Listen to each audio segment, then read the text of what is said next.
This is the Franchise Consultant Podcast. Each Monday, we release a new episode hosted by Adam Goldman. Adam has over 10 years of franchising experience, and he's worked hard to realize his dreams by being his own boss. His experience will help you to become a better business owner and franchisee so that you can live your best life and control your destiny. This is the Franchise Consultant Podcast, and this is Adam Goldman. Welcome to the Franchise Consultant Podcast. I'm so excited. I'm here with my friend Dan Grosh.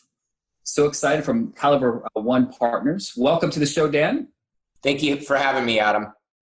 So Dan and I have known each other since last year, and I just wanted Dan to talk a little bit more about his journey in franchising in general and in entrepreneurship. Great. So Adam, thank you again for having me. And my journey has been a culmination of about 15, 20 years of looking at potential franchise and opportunities to supplement what I'm doing today. So part of this is intrinsic to keep me motivated, and second, to do something for the community. And I felt that Office Evolution was the right franchise that met all the right criteria for me. That's great. And so you already have a job at Caliber One. Could you talk about why some sort of a business like Office Evolution was attractive for you? Sure. So one, it's a complementary business. So in a lot of ways, Office Evolution is serving entrepreneurs, which is the community that we serve at Caliber One. So placing executives into high-tech companies. And so the space will be located in Diablo Valley, which again will serve the entrepreneurial community, which borders Silicon Valley. So again, there's a lot of synergies between the two businesses where they're non-competing and they're, again, very synergistic. So can house entrepreneurs building a business from an early stage and then potentially help them in the future build out their executive teams. Great. And so what do you think is the benefit for someone that's potentially looking at franchises to join a franchise organization as opposed to starting a business from scratch on their own? Well, I've started a number of businesses, search businesses in the past, and there's a tremendous amount of heavy lifting. And so the advantage that you get from a franchise is, especially in a business in which you're new to that business, which again, the co-working office space is something that we do utilize at Caliber One, but I've never run that type of a business. So by having all of the support necessary makes it a little bit easier to do an owner absentee business. Because again, I'm in a full-time role today, and to run a side business or a part-time business, it's nice to be able to have not only the support, but the expertise at hand. That's great. And so I think there's a misconception in franchising, Dan, where people think that they think McDonald's and French fries, and they think that they need to be an owner-operator. I know that you haven't opened your location yet, but from what you understand, how many hours a week potentially is Office Evolution? So I did a lot of due diligence on the business and spoke with a number of franchise owners at Office Evolution, and a number of them, like me, are in full-time roles. And what they said is the average was anywhere from 3 to 8 hours a week. Wow, that's great. How many employees do you think you'll have to hire for the business? One employee, which is called a business center manager that runs the center.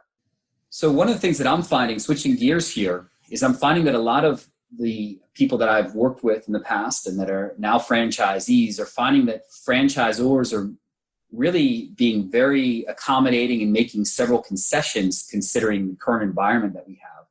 Could you talk a little bit about how they've been able to accommodate you? Yeah, well, we're in unprecedented times, and so now is not the right time to be, with shelter in place in California, to be touring office facilities where, again, I'm going to go build my centers. So what Office Evolution has done is just extended the period of time to which I need to open a center. So it was a year, a grace period to open the center, and now that has been indefinitely expanded in terms of that timeline. So when we get back from shelter in place is lifted and I'm able to start touring facilities, then the clock will start ticking. So they've been incredibly accommodating and certainly understanding about what we're going through today. That's great. What advice do you have for anyone that's potentially looking to start a franchise business? You obviously did a lot of research when we spoke, and in general, what would you tell people to do, and what advice, if any, do you have for those folks? Yeah, well, as a headhunter, I'm inquisitive. I ask a lot of questions and I do due diligence and I dig, and I would advise the same thing is, one, do something that strikes a passion. And then second, vigorously investigate it. Speak with other franchise owners within the business, speak to consultants such as yourself in terms of getting feedback, advice, speak to other franchise owners in other franchise organizations to learn what went well, what the pitfalls were, what they had to overcome, etc. I felt like Office Evolution was home for me. That the motto is Ohana, which means family, and it just felt right when I made the visit to Discovery Day and all of my conversations, and even the way that this came about in terms of securing the territory in San Ramon and Pleasanton. Just again, there was a lot of accommodations made by a number of people, as well as just the support that I had, and it felt like home after all the due diligence. That's great. Would you say that it was emotional, or was it more it sounds like it was an emotional decision for you? Well, it was certainly both. One, needed to make sure that the model works for us. The owner absentee component of it was critical. I mean, there are a lot of franchises that are not owner absentee, and that works for many, where perhaps they've retired and they want to do something else, or they've got the time to do this and commitment to do this. I don't. And so again, as being in a full-time role, I was specifically looking for an owner absentee and a B2B model versus a B2C. So nothing against food. It's just something that I just didn't want to do. Yes. And so, I wanted to do something that I know, which is business to business. And so for me, there was, an objective view on this in terms of taking a look at the numbers and making sure the numbers could work and the timeline could work and it fit for our family and schedule and everything that's involved in terms of starting a side business. And then secondly, this was certainly emotional in terms of signing the agreement. There were a couple of nights where my wife and I stayed up and said, do we want to add, the extra burden of a side business? Is this really what we want to do? And we came to the conclusion that yes, it was at this point in time for us. That's great. Congratulations. Thank you. So how do you see this thing playing out? You're going to be the owner of an office space, right? You'll be starting it out sometime in 2021 or 2022. How do you see the landscape as being, and how do you plan to take advantage of that? Well, it's fluid right now.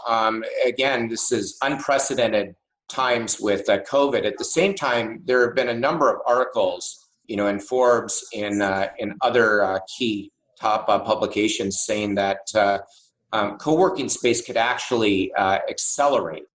There's still a need for people to congregate. And yes, there may be some mechanisms that have to be put in place for safety. Maybe the congregation isn't so much in a collective space, but there's always going to be a need for offices. And with folks moving out to the suburbs or potentially moving away from big cities, the model for Office Evolution really fits in terms of serving that suburban need, business owners that, again, need an office space. So I do feel that the market is going to be growing. It had been pre-COVID significantly. The market share for co-working spaces had grown exponentially, and I think will continue to do so. So I'm just excited to, again, jump in and move the business forward. I think, again, there is a huge need for this service, and we'll do it safely and soundly.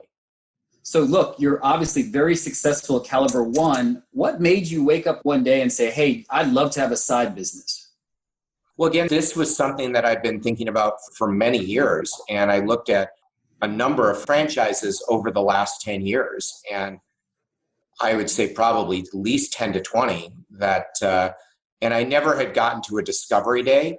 This was the first one that actually, again, gotten to this point in my process where I decided, I'm going to make the jump and make the commitment, go out, meet the team. This feels right.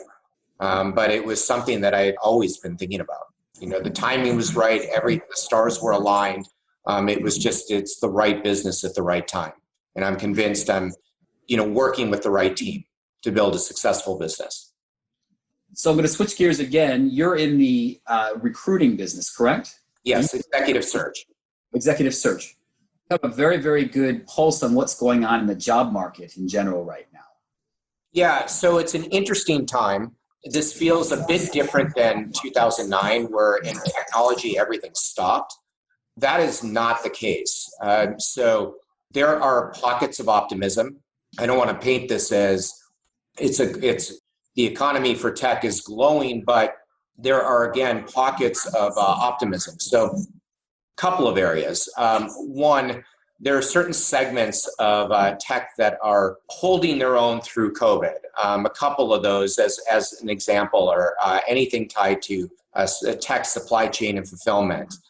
We've seen some acceleration in fintech, financial technology. We've certainly seen some acceleration in health IT, telemedicine, anything that is, again, tied to a cure, life sciences. We've seen acceleration in e-commerce that is tied to anything that is a necessity. So, certain software businesses in cloud and IT and infrastructure security, we've also seen some acceleration, and within certain functions. And so in a number of cases, the searches that we've taken on today, our clients have come to us and said, there is a gap that we immediately need to fill. And yes, we're in a downturn, a potential downturn, and we know it, but this is a gap that we cannot live without. We need an executive in that position. We need them to fill that gap now. And so they've retained us to go fill those roles. That's great. And so what advice, if any, do you have for someone that might have gotten laid off in technology, someone that might be towards the end of their career? I mean, how do you see the outlook for someone like that person? Well, differentiation is key.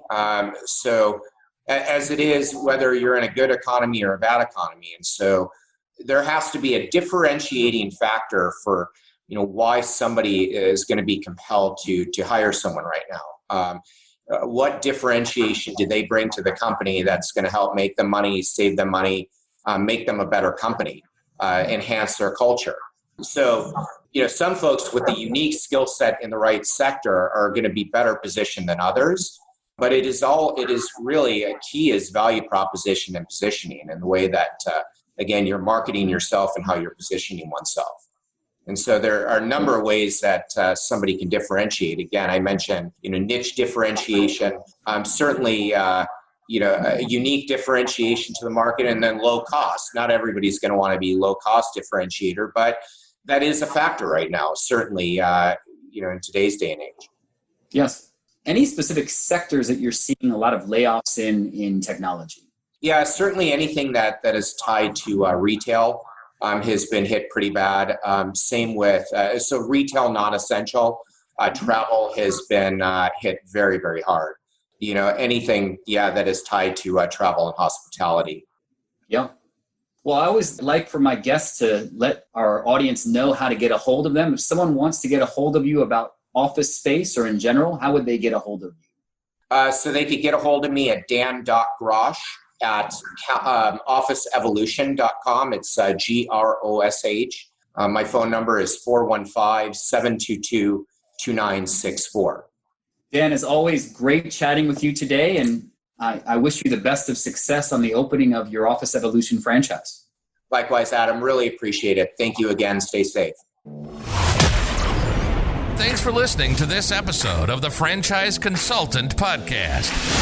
We hope you've gotten some useful and practical information from this show. And if you enjoyed this episode, please subscribe, give us a rating, and leave a comment on iTunes or wherever you listen to your podcasts. Explore great resources on our website, FranchiseCoach.net. And if you'd like more content regularly, follow us on LinkedIn or Facebook. And hey, be sure to listen next time so you're able to realize your dreams.